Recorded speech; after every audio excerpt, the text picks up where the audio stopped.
সম্ভবত বাংলাদেশের এ যাবৎকালের সবচেয়ে কঠিনতম সামাজিক ইনসিকিউরিটি, সামাজিক অনিরাপত্তার মধ্য দিয়ে আমরা যাচ্ছি। সামাজিক অনিরাপত্তা এই কথাটা এই কারণেই বললাম যে বর্তমানে শিশু রামিসার যে বিষয়টা আমাদের সবাইকে নাড়া দিয়েছে, এটি আমাদেরকে চোখে আঙ্গুল দিয়ে দেখাচ্ছে যে আসলে আমাদের সমাজ কতটা অনিরাপদ হয়ে গেছে আমাদের জন্য। শিশু রামিসার সাথে যে বর্বরতাটা হয়েছে সেটা হয়েছে তার পাশের প্রতিবেশীর দ্বারা, যেটা হচ্ছে খুব অ্যালার্মিং একটা বিষয়। আমরা বাংলাদেশিরা সবাই হচ্ছে অত্যন্ত সামাজিক প্রকৃতির মানুষ। আমরা সবার সাথে সবাই মিলেমিশেই সাধারণত থাকতে পছন্দ করি, স্বাচ্ছন্দ্য বোধ করি, এবং এটা আমাদের ইতিহাসেরও একটা অংশ। কিন্তু প্রতিবেশীদের দ্বারা এভাবে বর্বরতার শিকার হওয়াটা, এটা আসলে আমাদের যে সামাজিক যে একটি ঐতিহ্য, সংস্কৃতি, সেখানে একটা বড় ধরনের আঘাত বোধহয় এবার দিয়ে গেল। আহ, এই বিষয়টার আরো অনেকগুলো দিক রয়েছে। অনেকেই অনেক ধরনের মতামত দিচ্ছে সামাজিক যোগাযোগ মাধ্যমে, মিডিয়াগুলোতে।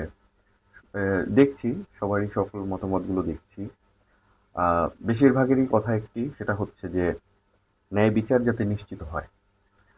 আচ্ছা, অনেকে বলছে বিচারহীনতা, বাংলাদেশে বিচার নাই, এটার বিচার নাই। আসলে বিচারটা করার দায়িত্ব কার? বিচারটা করার দায়িত্ব বিচার বিভাগের। কিন্তু বাংলাদেশের অধিকাংশ মানুষ, তারা বিচারটা চায় বিচার বিভাগ ছাড়া অন্য কারো কাছে। যেমন অনেককেই বলতে শুনি নির্বাহী বিভাগের প্রধান মাননীয় প্রধানমন্ত্রীর কাছে বিচার চাই। মাননীয় প্রধানমন্ত্রীর কাজ বিচার করা না। হ্যাঁ, অবশ্যই তার দায়িত্ব আছে, তার কর্তব্য আছে, রাষ্ট্র যেন ঠিক মতো চলে সেদিকটা তিনিই দেখভাল করেন। কিন্তু বিচারটা তো আসলে চাওয়ার কথা আদালতের কাছে। কিন্তু মানুষ, বাংলাদেশের মানুষ এখন বিচার চায় হচ্ছে মাননীয় প্রধানমন্ত্রীর কাছে, আদালতের কাছে চায় না। কেন হলো এই বিষয়টা? এটা তো আসলে এরকম হওয়ার কথা না। পৃথিবীর অন্যান্য দেশে তো এটা না। আমেরিকার কি কেউ বলে যে আমি ট্রাম্পের কাছে বিচার চাই, আমি মিস্টার প্রেসিডেন্টের কাছে বিচার চাই? নেভার। কেন হচ্ছে এই অবস্থাটা, সেটা ভাবতে হবে আমাদেরকে। আহ, বিচারের অনেকগুলো ধাপ আছে। বিচারের মুখোমুখি করার দায়িত্বটা হচ্ছে একজন অপরাধীকে সরকারের। সরকার অপরাধীকে বিচারের মুখোমুখি করবে বিচার বিভাগের কাছে। বিচার বিভাগ অপরাধীর বিচার করবে। এক্ষেত্রে একটি গুরুত্বপূর্ণ রোল প্লে করে হচ্ছে প্রশাসন, আই মিন পুলিশ। তদন্তের ভারটা থাকে পুলিশের উপরে। একটি অপরাধের পুরো বিস্তারিত, অপরাধটা কিভাবে সংঘটিত হয়েছে, কি কি ঘটেছে, আলামত কি কি উদ্ধার হয়েছে, জব্দ তালিকায় কি কি আছে, মোটিভ কি ছিল, কি উদ্দেশ্যে হলো, কে কে উপস্থিত ছিল, সবকিছু কিন্তু চলে আসে হচ্ছে তদন্ত প্রতিবেদনে। এবং সেই তদন্তটা করে কিন্তু পুলিশ।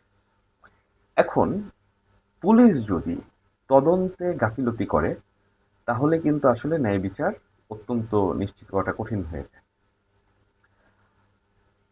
আবার মেডিকেলের রিপোর্টের যে দায়িত্বে যে থাকে, ফরেন্সিক যেটাকে আমরা বলি, সেখানে যারা দায়িত্ব পালন করে তাদেরকে অনেস্ট হতে হবে। তারাও যদি দায়িত্ব পালনে গাফিলতি করে, সেটাও কিন্তু ন্যায় বিচারের জন্য খুব সমস্যা হয়ে যায়। এবার একটু অন্য প্রেক্ষাপটে যাই। আমার জানা মতে বাংলাদেশে এ যাবৎকালের মধ্যে সর্বোচ্চ সংখ্যক ফাঁসির আসামি জেলখানায় রয়েছে, যারা ফাঁসির রায় যাদের কার্যকর হচ্ছে না। ফাঁসির আদেশ দিয়েছে মহামান্য আদালত, রায়টি কার্যকর করার দায়িত্ব কার? আদালত তো আদেশ দিবে, আদেশটা বাস্তবায়ন কে করবে? সেটা কিন্তু করার দায়িত্ব সরকারের। আচ্ছা, যদি এই রায়গুলো বাস্তবায়ন হতো, তাহলে কিন্তু মানুষের কথাটা বলার সুযোগ পেত না। এটা আমার ব্যক্তিগত মতামত, মানুষের কথাটা বলার সুযোগ পেত না যে দেশে বিচার নাই। কিন্তু দেখা যাচ্ছে যে এগুলো কোনো এক অদৃশ্য কারণে কার্যকর হচ্ছে না। আবার অন্য আরো কিছু দিক আছে। শুধুমাত্র বিচার করে, মৃত্যুদণ্ড দিয়ে, ফাঁসি দিয়ে অপরাধকে কখনো খুব বেশি আসলে নির্মূল করা যায় কিনা, সেটার একটা বিষয়। সবচেয়ে গুরুত্বপূর্ণ হচ্ছে অপরাধটা কেন ঘটছে, কি করলে অপরাধটা ঘটার সম্ভাবনা কমে আসবে, অপরাধটা নির্মূল হবে, অপরাধটা ঘটবেই না। বিচারের কথা তো পড়ে, কারণ আপনি যতই বিচার করেন, যিনি মারা গেলেন তাকে তো আপনি ফেরত পাবেন না। আপনি অপরাধটা যিনি করেছেন তাকে আপনি পানিশমেন্ট দিতে পারবেন, তার পানিশমেন্টে কি যায় আসে? যিনি মারা গেছেন তাকে তো ফেরত পাওয়া যাবে না। তো ইটস অ্যান ইররিপেয়ারেবল লস। এখন এই যে ঘটনাগুলো ঘটে, কেন ঘটে? আমরা যদি সে মূলে যাই, রামিসার বিষয়ে যেহেতু কথা বলছি, তাই শিশু ধর্ষণ এবং শিশু ধর্ষণ এবং ধর্ষণ পরবর্তী হত্যার মূলে যাই। কেন বাড়লো এটা বাংলাদেশে? এটা তো একটা বিকৃত মানসিকতার একটা অপরাধ। এটা কিন্তু আর 10টা নরমাল অপরাধের মতো অপরাধ না। এটা কিন্তু একটা বিকৃত মানসিকতার অপরাধ। এখন মানসিক বিকৃতি কেন ঘটছে? মানসিক বিকৃতি ঘটার পিছনে একটি অন্যতম কারণ হচ্ছে আমাদের মাদকাসক্তি। এই যে মাদকাসক্ত হচ্ছে তরুণরা, মাদকের এত এত অ্যাভেলেবিলিটি, মাদক কেন এভাবে ওপেন সেল হবে? আমরা রাস্তাঘাটে অনেক সময় দেখতে পাই।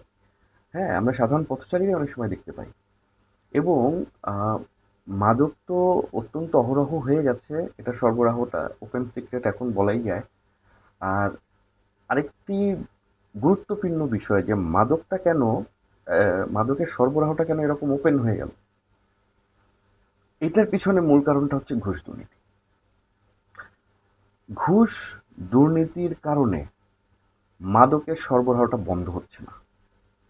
ঘুষ দুর্নীতির কারণে মাদকটা বর্ডার থেকে বাংলাদেশে ঢুকতে পারছে। এই মাদকগুলো একটাও, এই ড্রাগগুলো একটাও বাংলাদেশে তৈরি হয় না। এগুলো আমাদের পার্শ্ববর্তী দেশগুলো থেকে আসে। বর্ডার সিকিউরিটি ফোর্স যারা আছে আমাদের, তারা আসতে দেয় কেন? আইদার তাদের গাফিলতি, অথবা তাদের হচ্ছে দুর্নীতি। যদি গাফিলতি থেকে থাকে সেটাও এক ধরনের দুর্নীতি। আবার কিছু ক্ষেত্রে ওপেন দুর্নীতির অভিযোগ আমরা পাই। তো এটা গেল বর্ডার থেকে দেশের ভিতরে ঢোকার ব্যাপার। এখন দেশের ভিতরে যখন ঢুকে, সেটা সরবরাহটা যাতে না হয়, এক জায়গা থেকে আরেক জায়গায় যাতে চালানটা না যায়, এই যে মাঝখানের যে বাধাটা, এটা তৈরি করার দায়িত্ব কার? প্রশাসন এবং পুলিশের। প্রশাসন এবং পুলিশের দায়িত্ব এই কারণে বলছি, একটা জেলার আইন শৃঙ্খলার প্রধান হচ্ছে কি কিন্তু ডিসি, নট এসপি।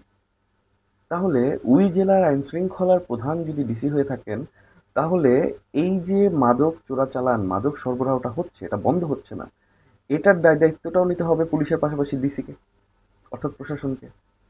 তো এই যে দুর্নীতির কারণে এই সরবরাহটা বন্ধ হচ্ছে না, নানা জায়গায় নানা অভিযোগ আছে যে এই মাদকের সিন্ডিকেটের সাথে প্রশাসন পুলিশ জড়িত, তারা এখান থেকে মাসোয়ারা পায় মান্থলি। এগুলো অভিযোগ, সত্যটা যাচাই করে দেখতেই হবে।